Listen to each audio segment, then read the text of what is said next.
Hello friends, अगर आप लोगों ने मेरा कल का वीडियो देखा हो, लाइव था और अभी यूट्यूब पर अवेलेबल है। मेरा चैनल है वैदिक न्यूज़ खबर आयुर्वेदा चैनल संध्या सिंह, आप उसको सब्सक्राइब कर सकते हैं। तो कल का जो मेरा वीडियो था वो क्रिया योग पर था, स्पाइनल ब्रीदिंग। उसमें मैंने आपको पूरा होलिस्टिक तरीके से स्पाइनल ब्रीदिंग यानी क्रिया योग के बारे में समझाया था। तो अब मैं एक एक करके सातों दिन सातों चक्रा को कवर करूंगी। तो आज का मेरा चक्रा जो होगा वो रूट चक्रा है। इससे पहले मैं आपको बता दूं, अगर आपको मेरे पुराने वीडियोस और भी कुछ वीडियोस देखने हों तो यूट्यूब चैनल को सब्सक्राइब कर दें, जो मैं अभी डिस्क्रिप्शन में बाद में डाल दूंगी। अगर आपको चाहिए तो मैं बता सकती हूँ।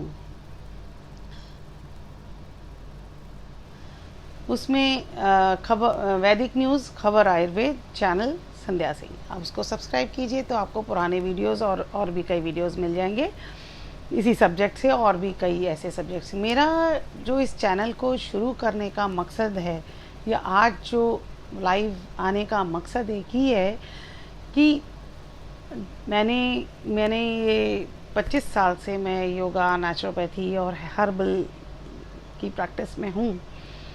तो मैंने ये देखा कि 99% जो हमारी इलनेस होती है उसका इलाज हमारे आसपास ही कहीं मौजूद होता है, लेकिन हम थोड़ा सा डिपेंडेंट हो गए हैं और ज़िम्मेदारी नहीं लेना चाहते, या हमारे कई जगहों पर जानकारी भी नहीं है, जिनकी वजह से हम जल्दी से डॉक्टर के पास भागना चाहते हैं और एंटीबायोटिक्स शुरू कर देते हैं। और अब तो एंटीबायोटिक्स के लिए भी आ गया है कि आप एक लिमिटेड चीज़ ही ले सकते हैं, और कई बार हमारी जो बीमारी होती है वो डॉक्टरों को समझ में भी नहीं आती। सारी रिपोर्ट्स अच्छी हैं, क्योंकि रिपोर्ट्स तब तक ख़राब नहीं होती जब तक कुछ मेजर गड़बड़ नहीं आ जाए, है ना। तो क्यों ना हम एक ऐसी जीवन शैली अपनाएं, या थोड़ी सी नॉलेज, थोड़ी सी ट्रेनिंग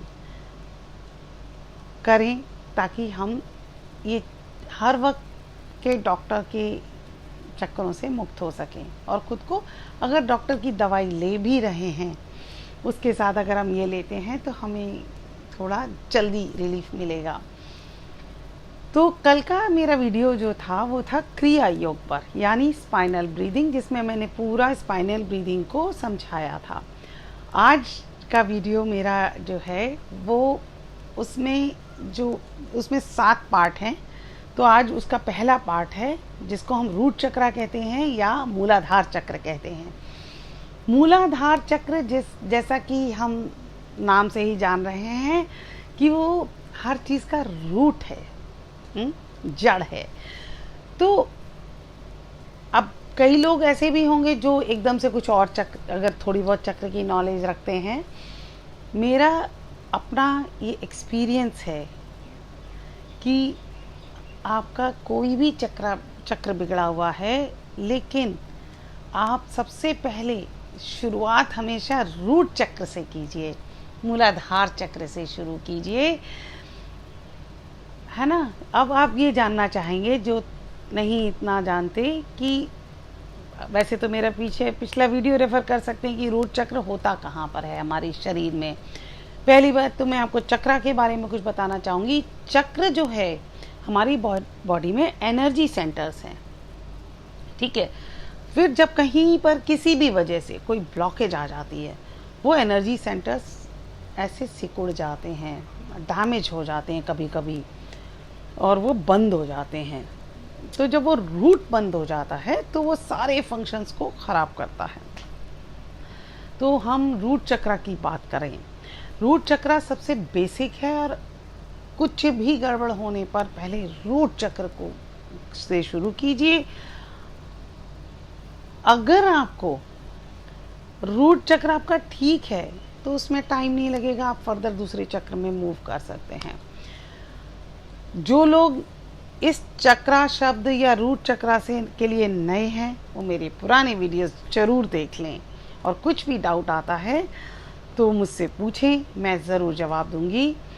और किसी को पर्सनली कुछ सीखना है, सेशन लेना है, तो आप मुझे मैसेज कर सकते हैं, मैं आपको कांटेक्ट कर लूँगी। तो हम बात कर रहे थे रूट चक्र। रूट चक्र का स्थान, उसकी जगह हमारी बॉडी में कहाँ है? इसकी जगह हमारी बॉडी में जो टेल बोन है, हमारी जो स्पाइन है यानी रीढ़ की हड्डी, जो शुरुआत है नीचे से, एक छोटी सी ट्रायंगुलर शेप की बोन होती है, आप चाहे तो टच करके देख सकते हैं, वो आपकी टेल बोन है। अब हमें रूट चक्र, वो टेल बोन जो है हिस्सा, वो रूट चक्र है, ठीक है। तो अगर आपको नहीं समझ आ रहा, फिर भी मैं कहूँगी आप पिछले वाला देख लें। अब ये रूट चक्र जो है आपका टेल बोन है, उसको आपने छू कर देख लीजिए। उसके बाद या तो आप बैठ जाएं, नहीं किसी भी कंफर्टेबल बेस्ट पोज जो आपके लिए कंफर्टेबल हो, जिसमें आपको हिलना डुलना ना पड़े, आपकी सांस ना रुके, रिलैक्स भी रहे और बॉडी खुली हुई भी रहे, कोई दबाव महसूस नहीं हो। या आप लेट जाइए शवासन में। शवासन में लेटने का तरीका अगर आपको नहीं समझ आता है तो बुक है yoga in the light of Sufism by Sandhya Singh, Amazon पर अवेलेबल है, आप उसको रेफ़र कर लीजिए। किंडल पर है, सॉफ्ट कॉपी है, तो आप जितना पोर्शन चाहें खरीद के पढ़ सकते हैं, जो भी है। तो वो टेल बोन, उसको आप छू कर महसूस करिए, एक बार लेट कर महसूस करिए। अब वो जो टेल बोन है उसको महसूस कर लिया और आप शवासन में लेट गए। मैं स्टेप बाय स्टेप एक एक चीज़ बताती जाऊंगी। सबसे पहले आप सबसे कंफर्टेबल पोजीशन में बैठ गए या शवासन में लेट गए सीधा। लेटने के बाद नंबर 2 पर क्या है, लेटने के बाद आपको 10-12 बार इनहेल और एक्सेल करना है। इनहेल होने पर आपकी बॉडी स्ट्रेच होके खुलेगी, एक्सेल होने पर डाउन ना जाकर स्ट्रेच ही रहेगी और स्टेबल रहेगी। 10-12 बार जब आप ये कर लेते हैं तो आपकी बॉडी में जो जितना रिलैक्स होना है वो हो जाएगी, काफ़ी कुछ। अब जब आप पूरी तरह से रिलैक्स हो गए हैं, अब उस टेल बोन के, या तो आप आंखें बंद कर सकते हैं, नहीं तो आप आंख खोल कर भी उस टेल बोन के हिस्से को, टेल बोन को आप मन की आंखों से देखिए, महसूस कीजिए। अब जब आपने मन की आंखें आपकी वहीं हैं, अब आप इनहेल शुरू करिए, वहीं पर ध्यान लगाते हुए आपने इनहेल करना है। ये ध्यान रहे उस दौरान आपकी पूरी बॉडी में कोई मूवमेंट ना हो, स्टेबल हो, रिलैक्स्ड हो, जैसे ऐसे। अब उस जगह पर ध्यान लगाते हुए आपने इनहेल करना है और एक्सेल करना है, बिल्कुल स्लो, कोई प्रेशर नहीं है। अब आप इनहेल, अगर मूवमेंट होती भी है इनहेलेशन और एक्सेलेशन की, तो उसी टेल बोन में होनी चाहिए, उसके अलावा नहीं। अगर 2-3 रिपीटिशन के बाद आप एग्जॉस्टेड हो जाते हैं, आप फिर से नॉर्मल 2-4 सांसें नॉर्मल ले लीजिए, फिर आप वहीं पर ध्यान लगाइए। शुरुआत के कुछ दिनों में जो पहली बार इस चीज़ को कर रहे हैं, मैं उनके लिए भी बता रही हूँ, शुरुआत के कुछ दिनों में आपको कुछ भी महसूस नहीं होगा, कुछ भी फील नहीं होगा। लेकिन अगर आपने पहले कभी इस चीज़ का अभ्यास किया है या थोड़ा बहुत भी योगा और इस सब में इन्वॉल्व रहे हैं, तो आपको थोड़ा सा एहसास 1 वीक के बाद आ जाएगा। क्योंकि अगर आपने 10 साल भी प्रैक्टिस किया और आप छोड़ देते हैं तो दोबारा रिवाइव करने के लिए आपको थोड़ा सा टाइम लगता है। उस जगह पर ध्यान लगाइए। ध्यान लगाकर आपने फिर से सांस लेना, बार बार ध्यान इधर उधर जाएगा। मोस्टली क्या होता है, जब आप ये करते हैं तो आपका किसी कोई बात ध्यान आ जाती है, कुछ भी आ जाता है, फिर से आप ध्यान वहीं लगाइए। अब जब आपने ध्यान वहाँ लगा दिया, फिर से इनहेल और एक्सेल करते जाइए। 5 मिनट कम से कम ये काम करना है।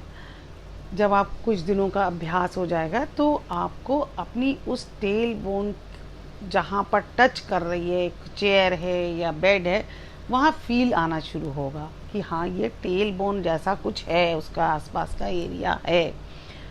वो फीलिंग, एक सेंसिटिविटी, एक कॉन्शियसनेस फ्लो करेगी।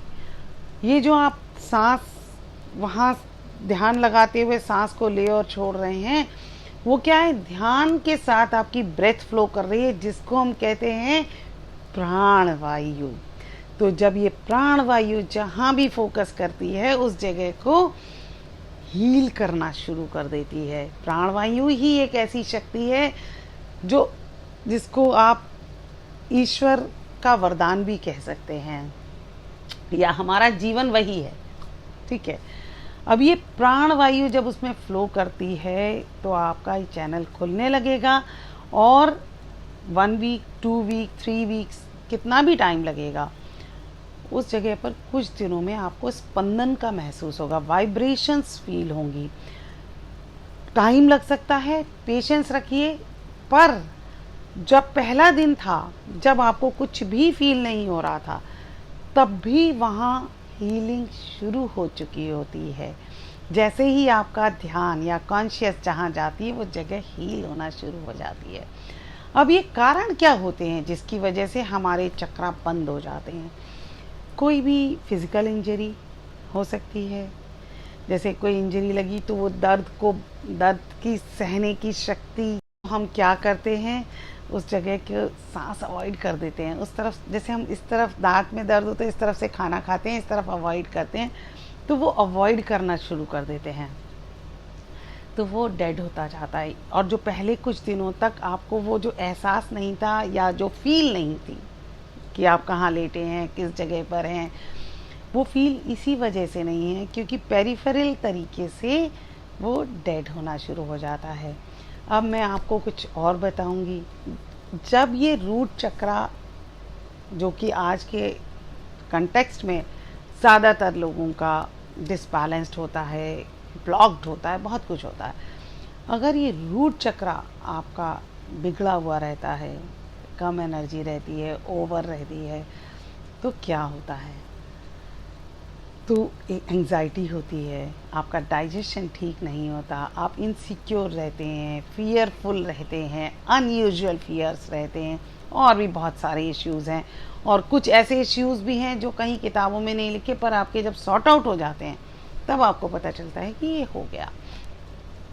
तो ये जो रूट चक्रा खोलने के लिए मैंने जो आज आपकी वीडियो है, अगर आपको लगता है कि आपके घर में या कहीं भी कोई इस तरह की किसी समस्या से पीड़ित है, एंजाइटी है, बेकार का डर है, या उनके पैरों में बहुत दर्द रहता है जैसे, तो रूट चक्रा पर उनको फोकस करना सिखा दीजिए। नहीं तो उनको मेरी वीडियो दिखाइए, आप कैसे भी उनको उनकी मदद कीजिए। अगर आपको समझ आ जाता है तो आप उनकी मदद कीजिए, और अगर आप सीखना चाहते हैं तो आप मुझसे पर्सनली भी सीख सकते हैं। आप कमेंट बॉक्स में जब डालेंगे तो मैं आपको डेफिनेटली कांटेक्ट कर लूँगी। तो बेहतर होगा कि आप इसकी शुरुआत कर दें, इससे आपको अवश्य फ़ायदा होगा, ज़रूर फ़ायदा होगा। खाने में अगर हम बात करें तो लाल रंग की खाने की चीज़ें, जैसे टमाटर है, बीटरूट है, और ये लाल मिर्च है, लाल वाली शिमला मिर्च है, ये सब फ़ायदा करती हैं। तो खाने की भी लिस्ट लंबी है, सब कुछ है, लेकिन आप एक बार कोशिश तो करिए, ध्यान तो लगाइए, आपको ज़रूर फ़ायदा होगा। और जिस समय आप ये करना शुरू कर देंगे, और ये मेरा वादा है, आपको अच्छा लगेगा। और अगर आपको अच्छा लगता है तो आप दूसरों से भी ये खुशी शेयर करिए। तब तक के लिए कल फिर मिलते हैं। अगर आपको लगता है कि टाइमिंग्स थोड़ा चेंज करें तो आप प्लीज़ मुझे बताएं। मैं भी सोचती हूँ, हो सकता है कई लोगों का ये लंच टाइम होता होगा। अगर लंच टाइम होता है तो मैं थोड़ा प्रीपोन कर सकती हूँ, यानी 1 o'clock या 2 o'clock। उसके बाद थोड़ा सा मुश्किल हो जाता है मेरे लिए। तो कल फिर मिलते हैं 1:30, अदरवाइज़ इसी समय इसी जगह पर मिलते रहिए। Thank you.